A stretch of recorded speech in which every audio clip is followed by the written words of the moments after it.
どうも、ダイキングです。本日も動画を見ていただきありがとうございます。今回はですね、次の新型である iPad mini 第7世代についてお話ししたいかなと思います。これどうなるのかっていうところも気になる方多いんじゃないかなと。発売時期とかですね、価格についても出てるので見ていきたいかなっていうところと、サクッとですね、お得な買い方とかも解説しようかなと思います。9月にね、Apple のイベントあると思うので、何が出るかみたいなところとか、iPhone 15についてはね、他の動画でまとめてますので、チェックしてもらえればと思います。ざっくりと iPad のラインナップだけ、ほんとざっくりとね、見てから今の iPad mini のそもそもどんなんだったっけみたいな腹入った方がちょっと分かりやすいので、今ね iPad のラインナップなんですけどもですね、めちゃくちゃありますね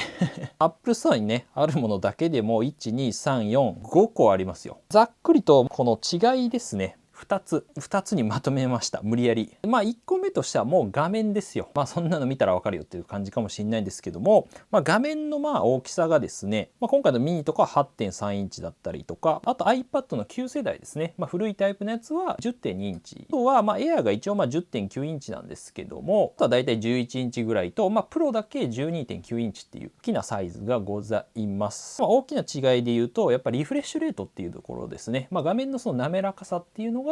プロモデルだけ 120Hz っていうね、1秒間に120回書き換わるものになるので、すごい滑らかに使えますね。iPhone の今プロモデルとか入ってます。大きく言うとそこかなと思いますね。細かいところあといっぱいあるんですけど、で2つ目の違いとしてはやっぱり Apple Pencil の対応の違いかなと思いまして、第1世代ですね、これ Apple Pencil 第1世代のみの対応がこの iPad の9と10世代っていうね、ペンシル1って書いてあるんですけどになります。あとは Apple Pencil 第2世代に対応してますので、例えば本体に磁石でくっついたりとかで、そのまま充電と、あとはペアリングっていうのもね非常に簡単に行えます。かなりざっくりなんですけど、使い勝手の違いかなというところで、あとiPad Pro だけ Face ID ですね。あとは基本的には指紋認証になってますので、っていうのがすっごいざっくりな違いでございます。皆さんね、どの iPad が気になるかね、コメントいただければと思います。で iPad mini 6、今のモデルなんですけども、iPad mini 6からこのオールスクリーンのデザインっていう風になりまして、 8.3 インチで片手で持てるサイズなんですけど、すごい画面の幅がiPhone みたいな感じで大きくなりました。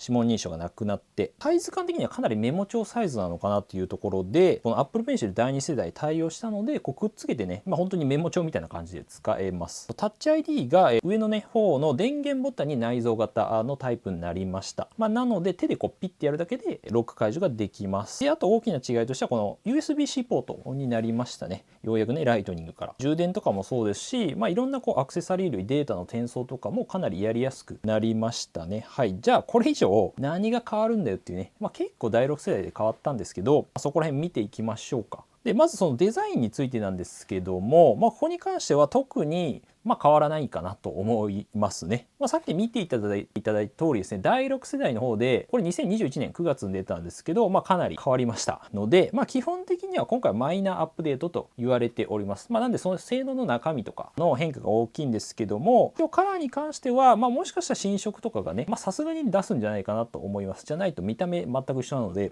で現在一応ですね、こういったステレオスピーカーとかあとあるんですけど、スペースグレイ、スターライト、パープル、あとはピンクがあるね。この4色になるので、おそらくこれの中の一番多分人気ないやつが、どうだろうね。でもパープルが変わりそうな気がしますけどね。メインの色を変えることが多いので、どの色が出るかってまだわかんないんですけど、例えばこの iPad10 世代がね、割と最近出たので、これが参考になるかもっていうところで、例えば iPhone 15で、これから出てくるカラーとかも連動しそうな、連動するんじゃないかなっていう気がしてるんで、そこら辺も注目なんですけども、世代だと結構このビビッドな感じというか、ブルーとか、これピンクかな、イエロー、シルバーって感じで、多分 iPhone 15のカラーもこれになるんじゃないかなって思ってます。ちょっとリークと似てるところもあるんで、大体多分こんな感じになるんじゃないかなと思いますけどね。はい。それからあとこの iPad Air みたいになんかグリーンとかね、薄いブルーは多分出ないような気がするんですけど、5世代とかも結構ビビッドなカラーにはなってきてるので、そっち路線なのかなっていう気がしてます。薄い色よりは。どのカラーが好みですかね、 iPad。ぜひコメントしていただければと思います。僕はやっぱりグリーンが推しではあるんですけども、今回やっぱり iPhone もなさそうってことだと多分ないような気はしてるんですけども、なんかミニにも欲しいなって思います。ざっくりと iPad をお得に買う方法みたいなところをですね、分かりやすいのは Amazon で購入ですかね。例えばセール時結構 iPad、9世代とか特にですね、この前10世代もセールになったんですけど、ちょうど僕撮ってる時だと9月1日から施設先取りセールみたいなのが一応iPad が対象に入ってたので、多分5000円ぐらいは安くなるんじゃないかなと思いますけど、こういうのだったりとか、とはいえやっぱセールしてない時とかもあると思うんで、Apple で、例えば買う時はこれ一番簡単なんだけど意外と知られてないんですけど、楽天リーベイツですね。ざっくり言うとこの楽天リーベイツを経由すると、ポイントがですねバックされるっていう仕組みになってます。で結構有名なサイトいろいろ入ってるんですけど、 Apple もその一つになります。例えばあとユニクロとかね、 GU とか、JAL とかね、大体何でもありますね。これやること同じで、登録は一応必要なんですけども、で楽天アカウント持ってたらそのままサクッと作れます。これトップページ行ってもらうと、Apple のねマークがあるんで、無印とかもあるね。でただ一応対象外の製品もあるのでそこは注意なんですけども、基本この新しい製品が対象外にはなります。はい、iPad はさすがに今全部ね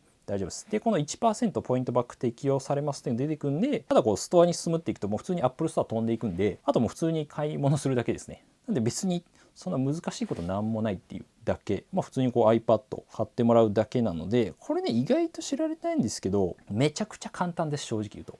多分一番簡単なんじゃないですか。一応初回ね登録していただくと500ポイントもらえるんですけども、僕実はですね公式インフルエンサーなのでなんと600ポイントもらえます。これを見てるあなた限定で。別に僕になんかあるわけじゃないんですけどはい、皆さんにね聞くことあるんで、600ポイント、一応3000以上が買い物が必要にはなるんですけど、別に Apple 以外でもこれはもらえるので、今 Apple 製品なんとなく買おうかなと思ってる方はぜひね使っていただければと思います。楽天リーベイツ、一応概要欄とかコメント欄とかにね、リンクは載せておくので、あと皆さん他にお得な買い方ありましたらぜひコメントで教えてください。あといっぱいあるんですけど、ということで、新機能ですね5つバババンといきます。期待されてるところは、怪しいところもあるんですけど、でまず1個目としてはやっぱりチップ性能の進化なのかなというところで、まず中身の進化ですね。A15 バイオニックチップっていうですね iPhone13、13と同じモデル入ってるんですけど、これでも全然ね、動画編集したりとか、CPU 性能とか、全然いいんですけども、次はおそらく A16 チップってものがこうなんじゃないかなっていう iPhone14 に載ってるやつですね。ただ一応 A17 の可能性とかもありまして、というのも以前この iPad mini 出た時も iPhone13 と確かね一緒に出たんですけど、同じチップ載ってたんですよね。ただこの iPhone15 がもし出れば、17チップになるのかもしれない。ただ A16 の可能性が高いと思いますけども、あとはちょっと噂されてるところだというと、例えばじゃあ M1 チップとか、あとM2 チップとかもね今 iPad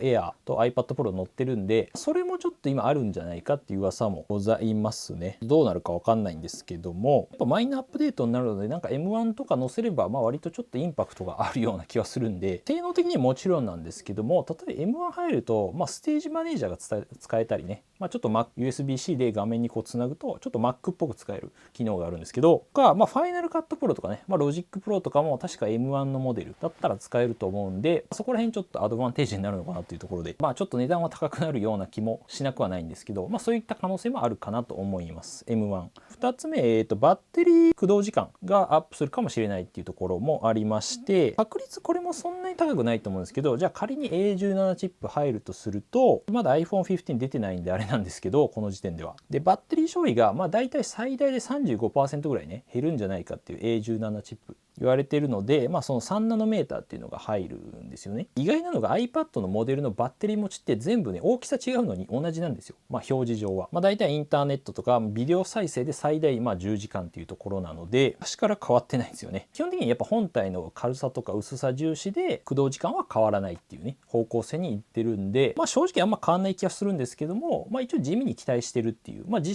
質ちょっと上がるんじゃないかみたいなところも期待しております。3つ目としてはディスプレイの進化ですね。iPad mini 6で一番不満があるところなのかもしれないんですけども、やっぱりねこの発売当初の問題として、ゼリースクロール問題っていうのがねございまして、なんだよゼリー美味しいのみたいな感じかもしれないですけど、これ特になんか iPad mini のねこの第6世縦向きに持って、じゃあ画面ねこう例えばスクロールこうヒュッヒュッって、Twitter とかすると思うんですけど、上下にこうスクロールすると文章を表示した時とか画像とかがねちょっと斜めに歪んだようにね見える時があって、なんかグネグネグネってして、よくスローで見てみると分かる、ぐらいではあるんですけど、このディスプレイ表示っていうのはバーって切り替わるんじゃなくて、なんか端の方からこう徐々にね切り替わっていってるっていう仕組みらしく、ここがなんかうまくいかないとこうグネグネグネってこの境目のところがグネグネグネってなるらしいんですよ。それがいわゆるゼリースクロール現象になるわけなんですけども、個人的に僕も使ったんですけど、そんな気になりはしなかったんですけど、それはここはちょっと改善してほしいなっていうところはありますね。何かしら対策あると思うんですけど、一応その主な原因としてはやっぱそのリフレッシュレートが今 60Hz ってやつなんで、1秒間に60回書き換わるものなんでちょっと時差があるっていうか、iPhone だとそんな目立たないんですけどね、 120Hz に、なるっていう噂もあるんですが、可能性は多分結構低いかなと思います。コスト的にすごい上がっちゃうと思うんで、ゼリースクロールの改善を期待したいところであるんですけど、結構ね7万ぐらいするねタブレットなんで、なんか折りたたみ式のディスプレイの噂もなくはないんですが、コスト的にはちょっとないかなって思いますね。多分 iPhone が先になるような気がしますけどね。個人的にはなんかこの横にした時の謎のスペースがあるんで、これ OS の問題とは思いますけど、ちょっとこれなんかどうにかしてほしいなっていうね。皆さんどうですか？ iPad mini でなんか不満とかありますか？使ってる方ぜひコメントいただければと思います。こういうところ直してほしいとか。であと4つ目としてはですね、ストレージの増加ですね。容量なんですけども、今のモデルですね、ストレージ容量が 64GB と 256GB っていうなんかすごい鬼畜な選択肢というか、もうなんかもうどっちを取ればいいのみたいな、めちゃくちゃ難しい選択になるんですけど、正直今のね64ギガ、今の時代の64ギガはちょっとやっぱ少ないなっていうのが正直なところなので、なんでこの間の128ないのっていうで256ギガ買わせる戦略というかね、マーケティングになってるんですけども、でも10万ねするんで、いやーっていう感じではあるよね。このベースモデルのとこが、もしかしたら128ギガになるんじゃないかっていう噂がございます。で iPhone15 も今128ギガなんですけど、一番安いのが256になるんじゃないかって言われてるので、そこら辺もちょっと注目なんですけども、この感じだと128と512みたいな、これはこれでちょっとかなり鬼畜な、選択肢にはなりそうなんですけども、もしかしたらそうなるっていう噂もあります。iPad 使ってる方どの容量を使ってますかとか、どんぐらい容量を使ってますか、ぜひコメントいただければと思います。非常に皆さん参考になると思いますんで、僕はiPhone で128ギガね久々に使ってるんですけど、もう全然足りないですね。はい写真とか結構撮るんで。最後、発売時期についてね、こちら話す前に最後5つ目ですね。細かい進化になるんですけど、カメラとかインカメラアウトカメラ含めてですけども、 Wi-Fi 周りとかのアップデートはあるんじゃないかなと思います。特にやっぱこのインカメラについてですね、横向きのカメラっていうのがね iPad mini もおそらく来るんじゃないかなと思うんですけども、iPad10 世代のカメラっていうの、今新しいやつですね、横向きについたんですよね。縦向きのとこに iPad ついてるんですけど、これ横にしてウェブ会議とかするとなんか目線が変な方向向いちゃうんですよね。なんでこう横向きにあるんですけど、ただこれで Apple Pencil がね影響で第2世代対応できなかったっていう話もあるんで、そこら辺ちょっとどうかなっていうところあるんですけど、あとは最新の Wi-Fi6E とか、Bluetooth 5.3 とかへの対応がいいんじゃないかなと思いますけどね。はい。あとiPad Pro の M2 モデルで対応したペンシルのこのポイント機能っていうところを浮かして反応するって機能があるんですけども、このポインターみたいなのが出てくるんですよね。こういったものももしかしたら iPad mini も対応してくれたらね、非常にいいのかなと思います。最後、発売時期に関してなんですけども、ここも正直ちょっといろんな意見が、あるんですけども、今案としては9月に、発表会あるので、そこのパターンが10月、もしくは3月とかになるかなと思っております。インチーコーさんって、アップルのアナリスト、投資家とかに近いらしいんです。方によると、2023年後半から2024年初頭話になっております。iPad mini のバージョンに取り組んでおり、大量出荷、そんぐらいになるんじゃないかっていうところだったりとか、あとはこのシュリンプアップルプロっていうね方だとニュー iPad カミングって書いてあるんで、iPad mini 7が来るんじゃないかってっていうねことは言っております。まあそうなると多分9月とか10月とかなるんですけども、一番早くだとやっぱ9月の発表会っていうところが一番早いんじゃないかなっていうところで、まあ今までのね発表を見るとまあ大体10月9月、まあ1回3月に出てるんですけども、まあほぼ大体9月とか、まあ最近特にやっぱ iPhone と一緒に出ること多いですね。まあ10月に例えば iPad Air と一緒に登場するっていう可能性も結構あるかなと思ってまして、で iPad Air もね大体1年半のスパンで最近ずっと出てるんですけど、ちょうど10月とか、まあ、9月もそうなんですけどちょうど1年半なんですよね。前のモデル出てから2022年3月に出てるんでちょうど1年半になると、まあ、そこら辺一緒に出るんじゃないかっていうところを思っております。まあ来年、まあ、おそらく iPad Pro もね新しい結構変わって出るんじゃないかって言われてるんで、まあ、そこにフォーカスするならまあ今年なのかなって気はしておりますけども、どうですか皆さん、どの iPad 気になりますかね。ぜひコメントいただければと思います。はい、で iPad Pro についてはまだちょっと今動画出そうと思ってますので、ぜひ気になる方はチャンネル登録、はい、通知ベルお願いします。はい、で価格はねおそらく今と据え置きになると思うので変わんないんじゃないかなと思いますけどね。これ以上ちょっと値上げしても誰が買うんだっていうね8万超えとかになっちゃうんで、はい、変わらないんじゃないかなと思います。最後一応ね待つべきかどうかっていうねところなんですけども、一旦まあ個人的にはですよ、9月までは、まあ、一旦待ってもいいんじゃないかな。9月多分半ばぐらいに、まあ、まだちょっとこの時点では発表会の日程決まってないんですけども、多分9月半ばだと思うんで、まあ、急いでないからちょっと待ってもいいんじゃないかなって思います。それぐらいまでなら、まあ、もしかしたら出るかもしれないんで、とはいえ別にねこれからまあ購入される方はですね iPad mini のまあ第6世代で、まあ、ほぼ完成形というかかなり完成されてると思いますので、全然買っちゃっていいと思いますね正直。まあそんなすごい変わるってわけじゃないんで、まあ、もしかしたら M1 チップね乗るかもしれないですけど、なんで待つべき方とすれば iPad mini 例えば6でじゃあストレージがちょっとやっぱ足りないなとか、性能的にもうちょっと欲しいなとか、ステージマネージャー使いたいとか、まあ、何かしらそう性能面的な不満を抱えてる人は待ってもいいのかなと思いますけどね。まあ、結構動画編集とかしたいよっていうのであれば、はい、まあ、基本的にやっぱほぼ中身のアップデートになると思うので、まあそこまで待つ意味はそんなに感じないのかなって思いますね、普通の人は。っていう感じでございました。ということで皆さんは iPad mini 7どう思いましたか。ぜひねコメントいただければと思います。でさっき買い方で紹介した楽天リーベイツもですねリンク載せておりますのでチェックしてみてください。アプリ以外もいろんなサイトありますんで、あともう iPhone 15とか登場しそうな他の製品については全部ね動画でまとめてますので、ぜひチェックしてみてください。好評でございます。ということでね、この動画少しでも役に立ったなと思ったらぜひね高評価とチャンネル登録、あと通知ベルも押していただければ幸いでございます。ということでまた次回の動画でお会いしましょう。良い一日お過ごしください。じゃあまたね。パッと見にまああんま変わんないと思うけど M1 乗ったらちょっとねおってなるかね。ファイナルカットプロを使いたい。